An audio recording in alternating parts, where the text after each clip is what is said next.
Hello and welcome to Express News. I'm Gautam Roy and we'll get to the latest now in about 100 flashes, starting with right from the top. Union Cabinet meeting chaired by Prime Minister Narendra Modi has taken the decision to help farmers directly by depositing subsidy into their accounts. Briefing media persons about the Cabinet decision, Prakash Javadekar said the subsidy will be given on 60 lakh tons of sugar exports at the rate of 6,000 rupees per ton. The Union Cabinet has approved a proposal to conduct spectrum auction through which spectrum will be assigned to successful bidders for providing commercial mobile services. Union Minister Ravi Shankar Prasad said that the notice inviting application will be issued this month itself, and by March 2021 the government proposes to hold the auction of these spectrums. Ravi Shankar Prasad also said that the Cabinet Committee on Security has given approval for National Security Directive on telecommunication sector. In order to maintain integrity of supply chain security, the government will declare a list of trusted sources or products for benefit of telecom service providers.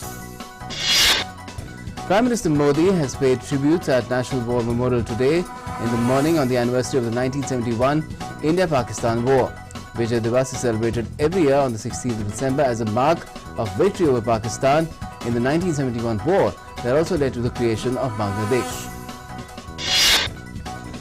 The PM also ignited the Swarnim Vijay Mashal, marking the beginning of the 50th anniversary celebrations of the Indo-Pak War. These mashals will be carried to various parts of the country, including the villages of Paramveer Chakra and Mahavir Chakra awardees of the 1971 war. Defence Minister Rajnath Singh saluted the bravery of Indian Army on Vijay Diwas. He unveiled the logo of Swarnim Vijay Varsh to mark the anniversary of the war. External Affairs Minister Dr. S. Jaishankar extended the warmest congratulations to the government and people of Bangladesh on Bijoy Diwas. UK Foreign Secretary Dominic Raab called on Prime Minister Narendra Modi today. The External Affairs Ministry said that their discussions covered various facets of our strategic partnership. Prime Minister Modi said he had an excellent meeting with UK Foreign Secretary Dominic Raab. The PM said he discussed the vast potential of Indo-UK partnership in post-COVID, post-Brexit world, and he's looking forward to next month's visit by Prime Minister Boris Johnson as chief guest at the Republic Day celebrations. UK Foreign Secretary Dominic Raab met Union Minister for Education Ramesh Pokhriyal Nishank as well today. Both leaders discussed a number of issues of mutual interest in New Delhi. Agriculture Minister Narendra Singh Tomar addressed BJP's Krishi Sammelan in Gwalior. He praised farmers of Madhya Pradesh for supporting the farm laws against which the farmers from Punjab, Haryana and even Uttar Pradesh are agitating, fearing corporatization of farming. Madhya Pradesh CM Shivraj Singh Chauhan slammed Rahul Gandhi for criticizing farm laws. He said Rahul Gandhi doesn't know anything about farming. He is doing petty politics over the farm laws. Information and Broadcasting Minister Prakash Javadekar reiterated that the government is always committed to farmer welfare and will keep assuring the farmers and addressing their concerns. Javadekar said the agriculture reforms that have taken place are exactly what farmers' bodies and even opposition parties have been asking for over the years. The Supreme Court has issued notice to the Centre on Peace seeking a direction from immediate removal of protesting farmers from several border points of the national capital. Chief Justice of India said the court intends to set up a committee comprising representatives of farmer unions and government. The government has welcomed the Supreme Court's decision on setting up a committee. Minister of State for Commerce Som Prakash said the government wants to resolve the farmers' issues quickly. He added whatever final decision SC takes tomorrow on the issue, the government will act accordingly. The Supreme Court has issued notice to central government over a plea seeking uniform grounds of divorce and uniformity in grant of alimony for women of all faiths. The seventh phase of DDC elections and Panchayat by-polls concluded peacefully in Jammu and Kashmir. Voting was held in 31 seats, including 18 from Jammu Division and 13 from Kashmir Division. Counting of votes for the Kerala local body polls is underway. The Supreme Court dismissed a plea seeking to set aside Allahabad High Court order which held that religious conversion just for the sake of marriage is invalid. Union Environment Minister Prakash Javadekar has reiterated that India is not responsible for the problem of climate change and is presently contributing only 7% of global emissions. Talking to media persons, Javadekar said, "We're doing much more than expected of us." He added that India has outperformed all its climate goals. TMC leader Shubhendu Adhikari has resigned from the membership of West Bengal Legislative Assembly. He's also announced quitting the TMC. BJP MP Rupa Ganguly has said that Mamata Banerjee's words don't really have any impact on the minds of the people of West Bengal. She said that Mamata Banerjee should keep herself away from such activities that reduce her to becoming a laughing stock. Bihar BJP State President Sanjay Jaiswal has accused Mamata Banerjee of imposing curbs on opposition parties in West Bengal. He compared the situation to how it was during the emergency. Dharna over pending dues by Council of Municipal Bodies of Delhi continues for the 10th day outside Delhi Chief Minister Arvind Kejriwal's residence. North Delhi Municipal Corporation Mayor said that they were sitting on Dharna to awaken Delhi government from its slumber. In Mumbai, actor Arjun Rampal has asked for time till the 21st of December to present himself before the Narcotics Control Bureau. The NCB had summoned the actor in connection with a probe into a drug case. At least 12 people were killed after a roadways bus collided with a gas tanker in Uttar Pradesh on Wednesday. The incident was reported from the Sambhal district of the state. The accident took place due to dense fog during the wee hours, which led to reduced visibility on the roads. Cold wave continues throughout North India. Dense fog was witnessed in Delhi, Amritsar, as well as several other cities in the morning today. The mercury is expected to plummet further in Delhi NCR. According to the Met Office, minimum temperature is expected to touch 5 to 6 degrees Celsius, while maximum temperature will be in the vicinity of 19 degrees Celsius. Also, according to the Met Department, in Jaipur, minimum temperature in Mount Abu has been recorded at 1.4 degrees Celsius. The impact of the cold weather could be seen in Maharashtra as well. Light fog could be seen in several parts of Mumbai since the morning. A bank robbery in Agra where nearly 56 lakh rupees were looted by 4 armed robbers. Bombay High Court has stayed the metro crash project in Mumbai's Kanjur Marg and asked MMRDA to maintain status quo. Republic Media CEO Vikas Khanchandani has got bail from the Bombay High Court. He was arrested in the alleged TRP scam.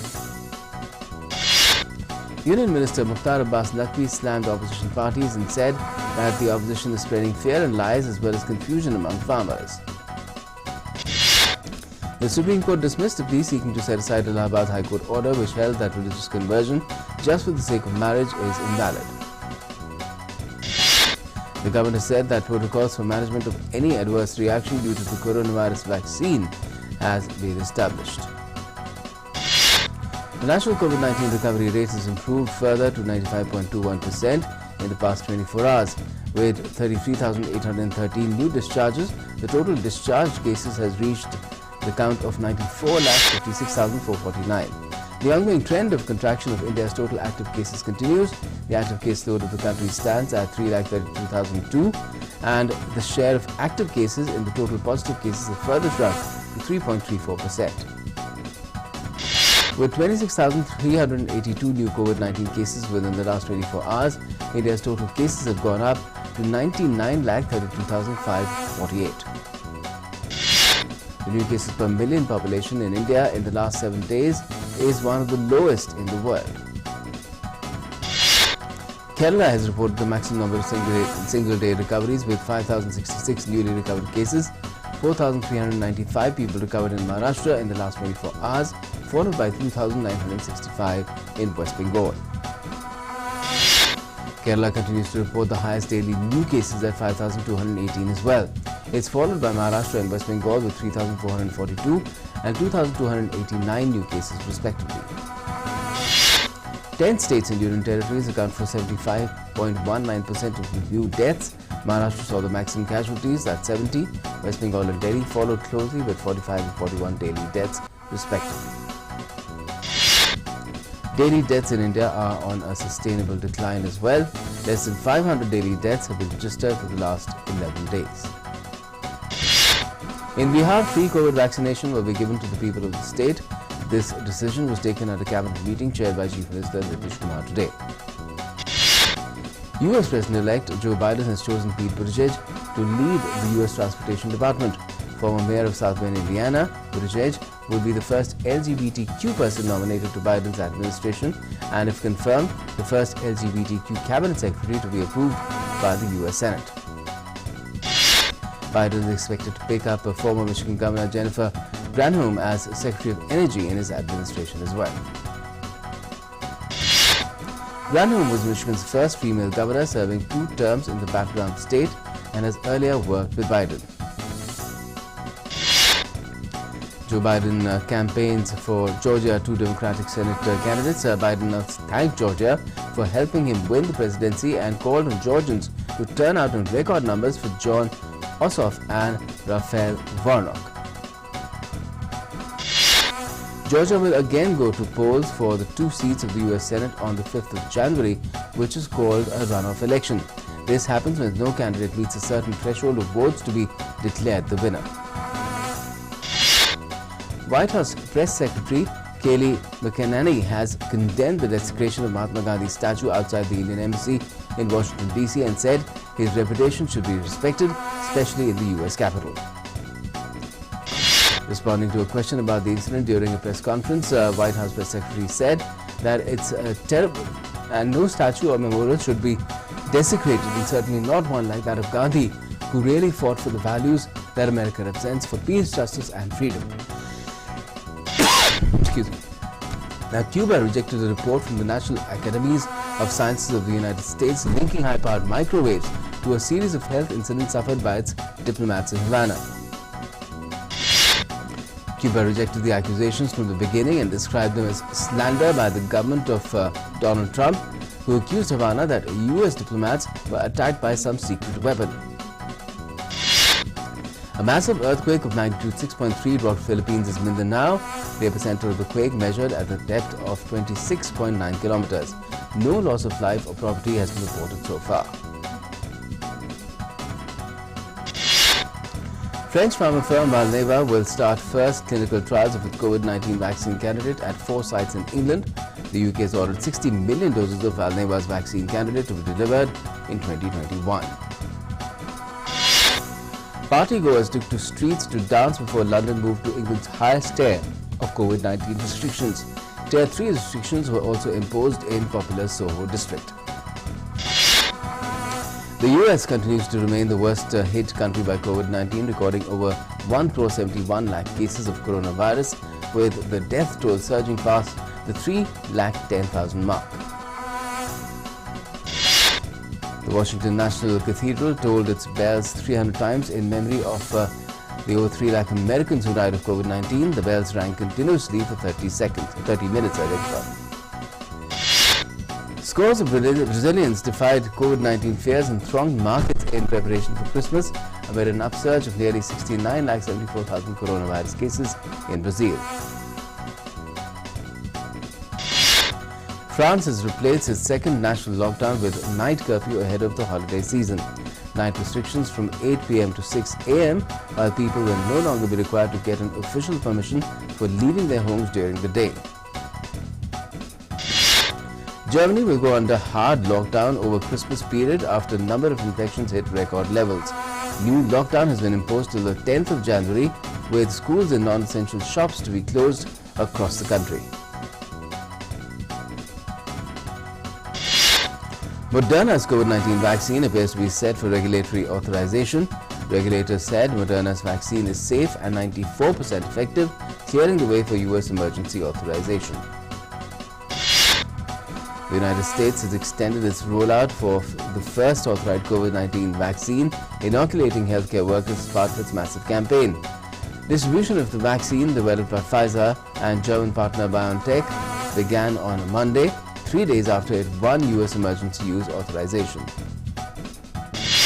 South Korean authorities are scrambling for hospital beds as COVID-19 cases top 45,400 in the country. According to health authorities, Greater Seoul area with nearly 26 million population is left with only 3 critical care beds. Uttar Pradesh Chief Minister Yogi Adityanath has said Uttar Pradesh has given the best results for COVID management despite being the most populous state. He said UP is the state to conduct the most number of tests and it has the lowest positivity rate and lowest mortality rate. S&P Global Ratings has raised India's growth projection for the current fiscal to -7.7% from -9% estimated earlier on rising demand and falling COVID-19 infection rates. Facebook CEO Mark Zuckerberg has lauded Prime Minister Narendra Modi's Digital India vision, saying Digital India campaign has opened up opportunities for the industry to partner with the government to accelerate growth and development through technology. According to Zuckerberg, founder, chairman and CEO of Facebook, the social messaging platform in coming days will speed up its focus on helping India realize the ambition target. And to this effect, Zuckerberg sees small and medium businesses playing a key role. The domestic equity markets witnessed yet another strong session amid broad-based buying. Both the benchmark indices, S&P, BSE, Sensex and the NSE's Nifty ended at record closing highs. The 30-share index, that is the Sensex, rallied 403 points or 0.87% to end at 46,666.46 levels. The 9th edition of the Big Picture Summit 2020 is being organized by the Confederation of Indian Industry on virtual platform with the theme Big to Bigger, Creativity, Technology and Innovation, Reshaping Consumer Experience. Now, addressing the 9th edition of the Big Picture Summit 2020, Union Minister Prakash Javadekar highlighted the need to give more impetus to India's animation and graphics sector so that it grows many-fold. Secretary of the Ministry of Information and Broadcasting, Amit Khare, underscored media's potential to display India's soft power to the world. He also talked about enormous opportunities in gaming and education sector. Prasar Bharati CEO Shashi Shekhar Vempati delivered the keynote address at the summit. He lauded the role of Doordarshan and AIR playing in education sector during the COVID-19 pandemic. Sports time, the test series between India and Australia will begin tomorrow. The first test of the series will be played at the Adelaide Oval. This will be the historic first ever day-night test between India and Australia. India has played just one day-night test before this. David Warner's absence will be a big jolt for Australia. Warner will not play in the first test due to injury. Well, Australia are touted to be the favourites. There will certainly be some distinct home advantage for Australia along with the experience of playing more day and night tests.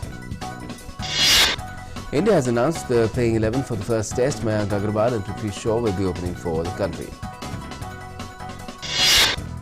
Indian team management has preferred Wriddhiman Saha over Rishabh Pant for the first test. Saha is part of the playing 11.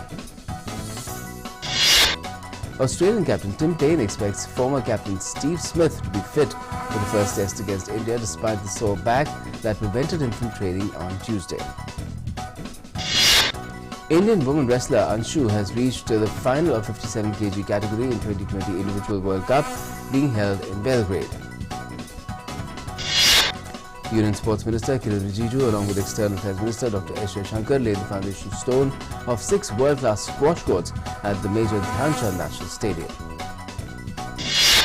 All India Football Federation has formally announced its candidature to host the AFC Asian Cup 2027. Reigning basketball, that is National Basketball Association MVP Gianni Antetokounmpo has signed a 5-year contract extension to stay with Milwaukee Bucks. The Supermax deal is worth $228 million. Karim Benzema scored twice as Real Madrid beat Athletic Bilbao to move a level on points at the top of La Liga. Real have now won 4 games in a row in all competitions as they continue to turn their season around. Real Sociedad, Atletico Madrid and Real Madrid are all on 26 points at the top of La Liga. Wolves came from behind to beat Chelsea 2-1 with an added time winner. Pedro Neto's 95th minute strike gave the hosts a dramatic victory and stopped Lampard's side going top of the Premier League. This is a second successive defeat for Chelsea after they were beaten at Everton on Saturday, another game in which they could have gone top of the table. Scientific expedition high in the Bolivian Andes revealed 20 species new to science, including Lilliputian frog, plus 4 rediscovered species, including the devil-eyed frog previously thought to be extinct. In France, a fashion show held without spectators and influencers in a bid to maintain social distancing. Drones captured models walking on the crest of a tall sand dune in the middle of a honey-colored desert. As the British capital moves into the toughest level of coronavirus restrictions, curtains will fall on London's theatres again, with some forced to close Christmas shows just days after they opened, in a hammer blow for the industry. In a latest study, researchers said that kangaroos can learn to communicate with humans similar to how domesticated dogs do, by using their gaze to point and ask for help.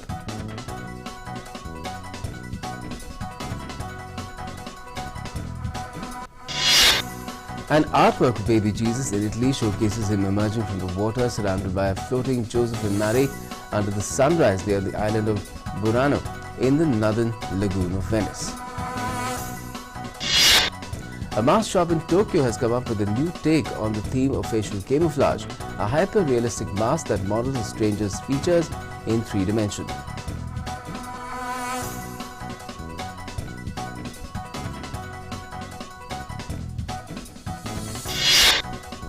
Want to look good for a Zoom meeting but don't want to get too dressed up? Well, a Japanese apparel company has created a pajama suit that's meant to resemble office attire but feels as snug as sleepwear. A 30-year-old Thai student seeks funding to continue his research into how best to convert the nutrient component found in the feathers into a powder that can be transformed into a lean, protein-rich source of edible food. Russia flew a new passenger airliner with domestically built engines for the first time since the Soviet era, the start of what it hopes will be a revival of the civil aviation industry to challenge Boeing and Airbus. Stunning drone images of curfew in Paris with empty streets as France is in lockdown mode. That's what we're leaving you with in Express News.